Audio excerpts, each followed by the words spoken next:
एक बहुत ही खूबसूरत और शांत गांव था। नाम था भैरवपुर। यहाँ के लोग हमेशा हंसी खुशी जिंदगी जीते थे। लेकिन इसी गांव के किनारे एक पुरानी झील थी जिसका पानी गहरा और काला था। गांव वाले उसे कहते थे काला पानी। उसी झील के पास एक पुराने घर में रहता था एक सूखा रहस्यमय आदमी, डॉक्टर थुंग थुंग। लोग कहते थे वह पानी, मिट्टी और आग से अजीब प्राणी बना सकता है। और उसी गांव में रहता था एक साहसी और मददगार लड़का, राइस्टार, जो बिना पैसे लिए सबकी मदद करता था। लेकिन एक रात तेज बारिश हो रही थी। उसी बारिश में गांव में घुसता है एक राक्षस जिसका पूरा शरीर पानी से बना हुआ था।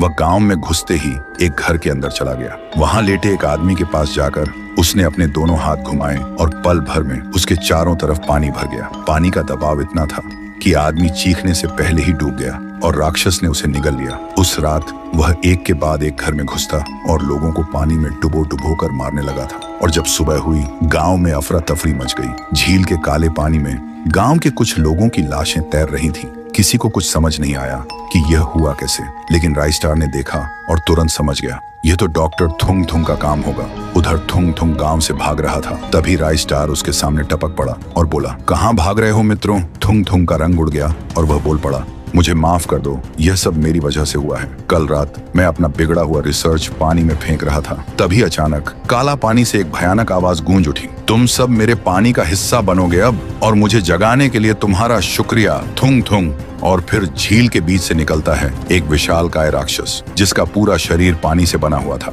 वह झील के ऊपर चलकर गांव की तरफ बढ़ने लगा था। मुझे लगता है कि वही इसका काम होगा, राइस्टार गरज कर बोला। तो अब इसका उपाय बता, वरना तुझे उस राक्षस के हवाले कर दूंगा। थुंग थुंग रोते हुए बोला, इस राक्षस को रोकने का एक ही तरीका है। एक खास नीला कमल लाना होगा जो सिर्फ काले पहाड़ की गुफा में उगता है और जिसकी रखवाली एक ड्रैगन करता है। राइस्टार बिना वक्त गवाए निकल पड़ा। तूफानी हवाएं, खतरनाक चट्टानें और जोर से बहते झरने पार करके वह काले पहाड़ की गुफा तक पहुंचा।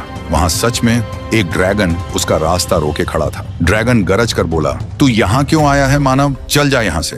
राइस्टार ने हाथ जोड़कर कहा, मुझे बस एक नीला कमल लेने दो। गांव की झील का पानी काला पड़ गया है और उसमें से बाहर आता है एक जल राक्षस जो गांव के लोगों को निगल रहा है। उसे रोकने के लिए मुझे यह कमल चाहिए। ड्रैगन ने गहरी सांस ली, फिर बोला, ठीक है, ले जा। राइस्टार ने नीला कमल तोड़ा और तुरंत काला पानी झील के पास आया। वह नीला कमल को काला पानी में फेंक देता है। उसी वक्त पूरा काला पानी नीली रोशनी से जगमगाने लगा और जल राक्षस एक चीख के साथ खत्म हो गया। तब से गांव बच गया और गांव वाले गुस्से में थुंग थुंग को पागल डॉक्टर बोलकर गांव से निकाल दिया। और उस दिन से भैरवपुर के लोग राइस्टार को गांव का रक्षक कहने लगे थे।